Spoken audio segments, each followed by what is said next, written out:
Man cannot discover new oceans unless he has the courage to lose sight of the shore. Marilu von France, a Swiss psychologist, noticed a troubling trend in the mid-20th century. Many men and women who had reached adulthood remained psychologically stunted in their maturation. They occupied the bodies of adults, but their mental development failed to keep pace. Von France saw this as such a pressing issue that in 1959 she gave a series of lectures on the psychology of the puer aeternus, which in Latin means eternal child. Although this term was originally used in mythology to refer to a child god who remains forever young, her mentor, Carl Jung, adopted the term for psychological purposes to describe the individual who, like Peter Pan, fails to grow up. In one of her lectures, von France described the puer aeternus as the individual who remains too long in adolescent psychology.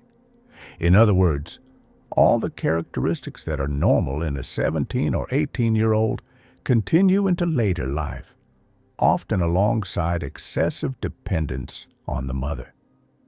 Von France predicted that in the coming decades, what she called the problem of the puer aeternus would spread worldwide and affect more and more people. Her predictions have proven to be highly accurate, especially among the male population of the Western world. Many young men are struggling academically, socially, spiritually, financially, and sexually. They live at home well into their late 20s and 30s, choosing to remain within the comforts of parental care rather than venturing into the unknown waters of independence. Instead of striving to create something of themselves, many prefer the familiar and comfortable virtual worlds of the internet, pornography, and video games. They are passive drifters in life, without direction or purpose, seeking only momentary pleasure to alleviate their suffering. Given the extent of this issue, it would not be an exaggeration to say that the problem of the puer aeternus is the primary neurosis of the modern era. The purpose of this video is to provide an antidote for those suffering from this issue. To do this, we will offer an in-depth psychological analysis of the puer aeternus, and based on the perspectives of Carl Jung, von France, and others, we will provide practical advice on how to begin a more responsible, fulfilling, successful, and independent path in life.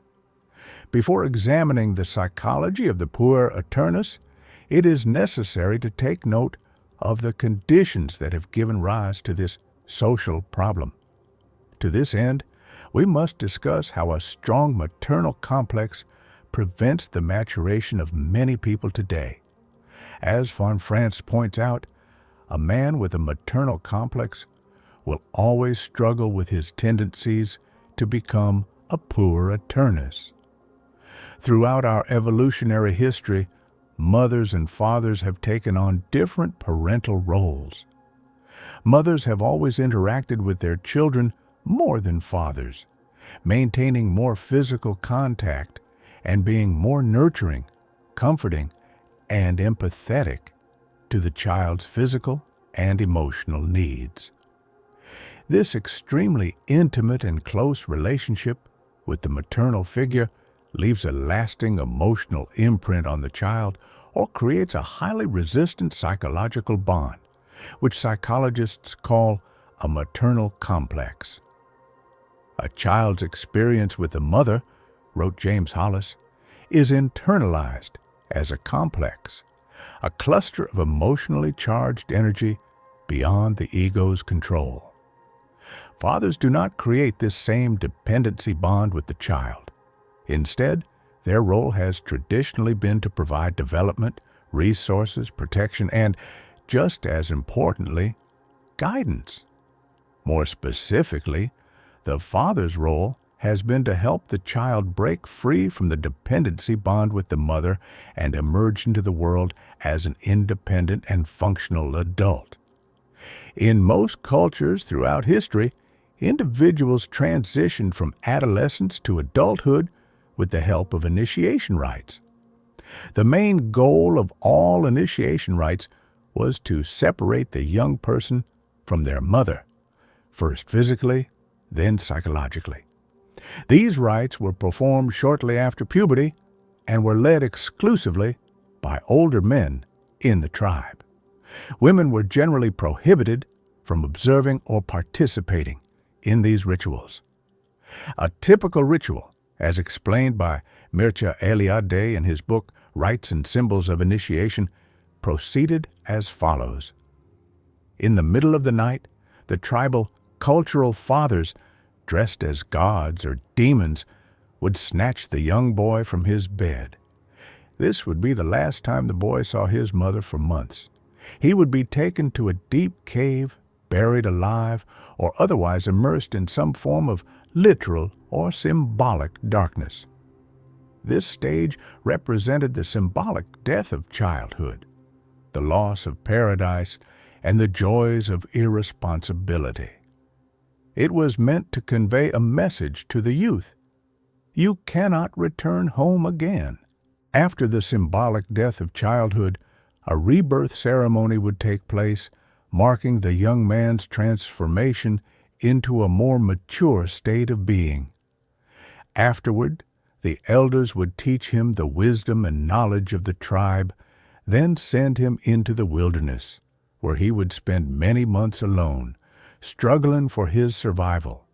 Upon his successful return, he was welcomed back into the tribe as an adult member. From that moment on, he was expected to have overcome his maternal complex. Immaturity and dependence were no longer acceptable. Given the intensity and sometimes violent nature of these initiation processes, it seems that our ancestors understood that separating a child from his mother was a monumental task that required deliberate measures. In modern Western societies, there is no equivalent for these rites of passage. As has often been said, notes Mircea Eliade, one of the characteristics of the modern world is the disappearance of any meaningful initiation rite. Lacking cultural fathers and initiation rites, today's young men must rely on their personal father to guide them into adulthood. But unfortunately, not all fathers can provide their children with this guidance. To do so, the father must be strong, independent, and emotionally present in the child's life. He must be able to show by example that there is something in this world worth pursuing and fighting for.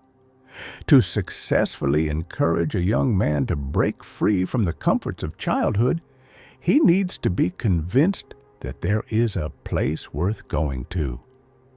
Children also need to see their father in the world, wrote James Hollis. They need him to show them how to be in the world, how to work, how to recover from adversity. They need the activation of their inherent masculinity, both through external modeling and direct affirmation. In his book, Finding Our Fathers, Samuel Osherson cites a large study in which only 17% of American men reported having had a positive relationship with their father during their youth. In most cases, the father was physically or emotionally absent.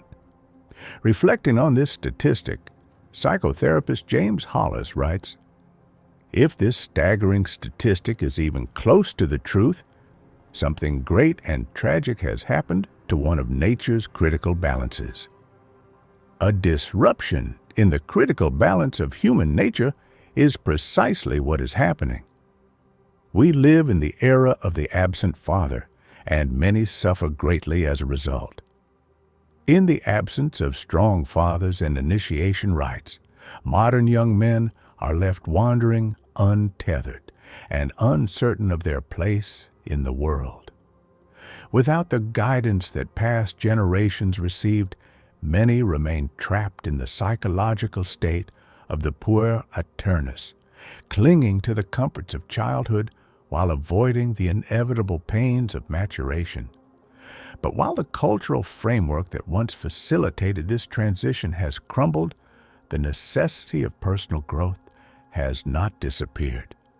Maturity is not an automatic process. It does not come with age, nor does it occur simply by virtue of physical development. Instead, it is a conscious choice, a difficult path that must be deliberately walked. Those who refuse to take this journey remain psychological adolescents, forever seeking refuge in escapism, dependency, and passive existence. But for those who are willing to confront the trials of life, face suffering head-on, and accept the weight of responsibility, a life of meaning, strength, and purpose awaits. The ancient initiation rites that severed a young man from his mother were often terrifying and painful. The youth would be physically removed from his comfort zone, thrust into a world of darkness and challenge, and left with no option but to fight for survival. He was forced to grow up because there was no alternative. Today, however, we live in a society that encourages avoidance of struggle rather than its confrontation. Comfort is prioritized above all else, and convenience is worshipped as a supreme virtue. We are surrounded by endless distractions, from social media and entertainment to pornography and virtual realities, all designed to keep us pacified, entertained, and detached from reality. The modern world, in many ways, is structured to encourage perpetual adolescence. But comfort, while alluring, is a deceptive trap. Those who refuse to leave the safety of childhood, who choose leisure over struggle and passivity over ambition, inevitably suffer the slow decay of their potential. Instead of fulfilling their innate desire to create, conquer, and achieve, they wither into empty shells, incapable of finding true fulfillment or purpose. Carl Jung once wrote that the greatest burden a child must bear is the unlived life of its parents. The same applies to every person. The greatest burden a man must bear is his own unlived potential. To transition from puer aeternus to mature adulthood, one must do what the ancients demanded of their youth: abandon the shore and face the open sea. Growth requires risk. It requires the willingness to step beyond comfort, to venture into the unknown, and to face the possibility of failure. It demands the courage to leave behind the protective embrace of dependency and take full responsibility for one's life. The importance of responsibility and struggle. Every great tradition, religion, and philosophy emphasizes one universal truth: suffering is inevitable. But while suffering is unavoidable, the way we respond to it defines us. Those who run from it, who seek to numb themselves with distractions, only invite greater suffering in the long run. But those who willingly embrace responsibility, who accept their struggles and carry their burdens with dignity, are rewarded with a deeper sense of meaning and fulfillment. Jordan Peterson, a modern psychologist and thinker, has often spoken of the importance of responsibility in a man's life. He argues that the key to overcoming meaninglessness and despair is to adopt responsibility, to voluntarily take on the heaviest burden one can bear. In doing so, one transforms from a helpless poor into a functional, competent, and respected individual. Responsibility, however, is not given. It must be taken. It requires effort, discipline, and a willingness to sacrifice short-term pleasure for long-term growth. This is why so many remain trapped in the cycle of adolescence. True maturity comes at a cost. It demands that one abandons entitlement, blame, and self-indulgence in favor of discipline, resilience, and hard work. It requires facing one's fears, whether they be the fear of failure, rejection, or inadequacy. But despite the difficulty of this path, the rewards are immense. A life without struggle is a life without growth, and a life without growth is a life without meaning. Forging a new path. In a world that lacks strong cultural fathers, each individual must take on the role of his own guide. He must become the architect of his own initiation. This process will be different for each person, but certain fundamental principles apply to all. Detach from childhood dependencies, whether it be excessive reliance on parents, mindless entertainment, or avoidance of responsibility. The first step to maturity is the conscious decision to cut ties with dependency. Pursue something meaningful. Instead of drifting aimlessly, one must actively seek a purpose worth dedicating his life to. This could be a career, a craft, a spiritual journey, or the pursuit of wisdom and knowledge. Embrace hardship. Growth only comes through struggle. One must deliberately put himself in challenging situations, whether through difficult work, physical exertion, or intellectual effort. Seek guidance from strong mentors. If personal fathers are absent, wisdom must be found elsewhere, through mentors, books, historical figures, or philosophical traditions that have withstood the test of time. Take full responsibility for life. The mature man does not blame his circumstances, his past, or society for his failures. Instead, he owns his choices and takes responsibility for shaping his future. The transformation of the puer aeternus. There will always be a temptation to return to the comforts of adolescence, to retreat into the passive state of dependency.